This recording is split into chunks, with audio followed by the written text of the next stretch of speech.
آپ کہیں گے مولوی صاحب یہ کیا بات کر رہے ہیں، بیٹھے تو ترنول میں ہیں، ایک مسجد کی چٹائی پہ بیٹھے اور آپ کہہ رہے کہ ان کی نسبت اللہ سے جڑ گئی ہے۔ کیسے نسبت جڑ گئی ہے؟ آپ کو مثال کے ساتھ میں سمجھاتا ہوں۔ چند سال قبل یہ جامع مسجد خلفائے راشدین تھی، ایک خالی پلاٹ تھا، یہاں پر جانور بھی گھوما کرتے تھے، یہاں پر انسان بھی جوتوں سمیت آیا کرتے تھے، جانور یہاں پر کچرا اور غلاظت کر دیا کرتے تھے، کوئی روکنے ٹوکنے والا نہیں تھا۔ آج یہ مسجد بنی ہے، اگر کوئی جوتوں سمیت اندر آتا ہے تو سب سے پہلے چھوٹا سا بچہ اٹھ کے کہے گا کہ بھائی جان جوتے باہر رکھنا۔ وجہ کیا ہے کہ اس کی نسبت بیت اللہ کے ساتھ ہوئی ہے۔ حضور کی حدیث ہے کہ جتنے بھی دنیا کے اندر مساجد ہیں وہ بیت اللہ کی بیٹیاں ہیں۔ اگر میں کہوں کہ یہ مسجد بیت اللہ کی بیٹی، آپ کہیں گے کہ عجیب بات کرتی ہے، کیسے بیٹی ہے؟ بیت اللہ کدھر اور ترنول کدھر؟ لیکن حضور کی حدیث ہے کہ تمام مساجد دنیا کے اندر موجود ہیں وہ بیت اللہ کی بیٹیاں ہیں۔ اب کوئی شخص یہاں پر جوتوں کے ساتھ اندر نہیں آ سکتا، یہاں پر آ کر وہ گند اور کچرا نہیں بنا سکتا، یہاں پر وہ آئے گا تو نماز پڑھنے آئے گا یا پھر تلاوت کرنے آئے گا۔ صرف مسجد بننے کے بعد اس کی نسبت اتنی بلند ہو جاتی ہے کہ وہ بیت اللہ کی بیٹیاں کہلاتی ہیں۔ اسی طرح آپ ذرا دیکھیے تو صحیح، ایک کپڑا ہے وہ کارخانے کے اندر تیار ہوتا ہے، اور آج دیکھ رہے ہیں بوسکی کا کپڑا پہن لیں، بولے احمد کا کپڑا پہن لیں۔ اگر کوئی بندہ یہاں پہ کوئی مہنگے سے مہنگا کپڑا پہن کر آ جائے، مجھے بتائیں کوئی اٹھ کر اس کے کپڑے کو چومے گا؟ کوئی بندہ جا کر اس کی قمیض کو نہیں چومے گا کہ یار یہ بولے احمد کی بنی ہے، یہ کاٹن کا کپڑا ہے، یہ فلانی کمپنی کا بنا ہوا ہے۔ لیکن اگر کوئی بندہ جاتا ہے کسی دکاندار کے پاس، اس کو جا کر کہتا ہے کہ بھائی جان مجھے ایک کپڑا چاہیے، میں نے گلاب تیار کرنا ہے، اور وہ دکاندار انتہائی سستا کپڑا، تھکا ہوا کپڑا اس کو دے دیتا اور مفت میں دے دیتا ہے، فری میں دے دیتا ہے، پیسے بھی نہیں لیتا۔ اب وہ کپڑا جس کی دکاندار کے پاس پوری حیثیت نہیں ہے، اس کو کوئی شخص لے کر آتا ہے، گھر لے کر آتا ہے اور اس سے اس کو غلاف سلائی کرتا ہے۔ جب اس سے غلاف کو بنا لیتا ہے، جب اس کو قرآن پاک کے اوپر چڑھاتا ہے، تو مجھے بتائیے جب کوئی شخص قرآن پاک کا بوسہ لیتا ہے، قرآن پاک کو جب چومتا ہے، مجھے بتائیے تو صحیح، سب سے پہلے اس کے ہونٹ کپڑے پر لگتے ہیں یا قرآن پاک پر لگتے ہیں؟ سب سے پہلے شخص کے جو ہونٹ ہے وہ اس کپڑے کے اوپر لگتے ہیں، اس کے بعد وہ شخص قرآن پاک کو چومتا ہے۔ وجہ کیا ہے کہ اس کپڑے کی نسبت قرآن پاک کے ساتھ ہو گئی ہے۔ اب ان بچوں کی نسبت اللہ تعالیٰ سے کیسے ہوئی ہے؟ یہ بچے گھر سے آئے تھے، کورے تھے، بالکل ان پڑھ تھے، جاہل تھے، الف بے کا نہیں پتا تھا۔ جب یہاں پر آئے قاری صاحب نے ان کو درسگاہ میں بٹھایا، سب سے پہلے قاری صاحب نے بٹھا کر ان کو پڑھایا بسم اللہ الرحمن الرحیم۔ ان بچوں کی جو نسبت ہے وہ سیدھے کی سیدھی جا کر رب کائنات کے ساتھ جڑ گئی ہے۔ اس کی وجہ یہ ہے کہ بسم اللہ الرحمن الرحیم سب سے پہلے رب کائنات نے ادا کیا تھا، کسی انسان کا کلام نہیں ہے۔ دنیا کے اندر جتنی بھی کتابیں آئی ہیں وہ ساری کتاب اللہ ہے، لیکن قرآن پاک ایسی کتاب ہے جو کہ کلام اللہ ہے، جو کسی انسان کی لکھی ہوئی نہیں ہے۔ اس اللہ تعالیٰ نے اس کو کلام کیا ہے، اس کلام کی برکت سے تمام بچوں کی جو نسبت ہے وہ سیدھے کے سیدھے اللہ تعالیٰ کے ساتھ۔ اور آج ہم ان بچوں کو ہم سمجھتے ہیں کہ یار یہ بچے کسی کام کے نہیں ہیں، ان کو کچھ پتہ ہی نہیں ہے، ان کے پاس کچھ ہے ہی نہیں ہے۔ اور اگر میں یہ بات کروں کہ ان بچوں کے پاس سب کچھ ہے، سب کچھ ان بچوں کے پاس ہے، اس کی وجہ کیا ہے کہ ان بچوں کے پاس قرآن پاک ہے، قرآن پاک ان بچوں کے پاس ہے، اس لیے ان بچوں کے پاس سب کچھ ہے۔ اس کی وجہ یہ ہے کہ علم قرآن کے پاس ہے، تدبر قرآن کے پاس ہے، حکمت قرآن کے پاس ہے، سیاست قرآن کے پاس ہے، پہلوں کی باتیں قرآن کے پاس ہے، بعد والوں کی باتیں قرآن کے پاس ہے، انبیاء کی دعوت قرآن کے پاس ہے، رسولوں کی دعوت قرآن کے پاس ہے۔ آدم علیہ السلام سے لے کر عیسیٰ علیہ السلام تک جتنے بھی انبیاء اور رسول اس دنیا میں تشریف لائے، سب کی دعوت قرآن کے پاس ہے۔ یہ دنیا کیوں بنائی گئی؟ قرآن نے بتایا ہے۔ رب کی توحید کیا ہے؟ قرآن نے بتایا ہے۔ رب کی عظمت کیا ہے؟ قرآن نے بتایا ہے۔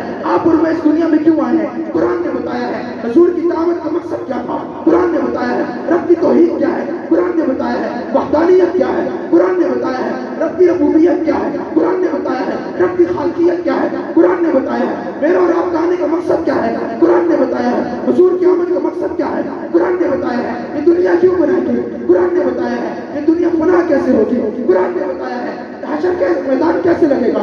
قرآن نے بتایا ہے۔ قیامت کیسے برپا ہوگی؟ قرآن نے بتایا ہے۔ جنتی کون ہوں گے؟ قرآن نے بتایا ہے۔ دوزخی کون ہوں گے؟ قرآن نے بتایا ہے۔ اسی طرح چلتے چلے جائیے، میں اور آپ اس دنیا میں کیوں آئے؟ قرآن نے بتایا ہے۔ نماز کیا ہے؟ قرآن نے بتایا ہے۔ روزہ کیا ہے؟ قرآن نے بتایا ہے حج کیا ہے، قرآن نے بتایا ہے اسی طرح ہم نے اللہ کی عبادت کیسے کرنی ہے، قرآن نے بتایا ہے۔ اس کی وجہ یہ ہے کہ دنیا کے سارے لوگ اس قرآن پاک کے پاس موجود ہیں۔ کیوں موجود ہیں؟ جیسے ہمارے نبی اللہ کے آخری نبی ہیں، ہمارے نبی کے بعد کسی نبی نے نہیں آنا، اسی طرح یہ قرآن پاک بھی اللہ کی آخری کتاب ہے، اس کتاب کے بعد بھی کسی کتاب نے نہیں آنا۔ یہی وجہ ہے اس دنیا کے اندر تمام کے تمام علوم موجود ہیں اور وہ علوم ان بچوں کے سینے میں منتقل ہو چکے ہیں۔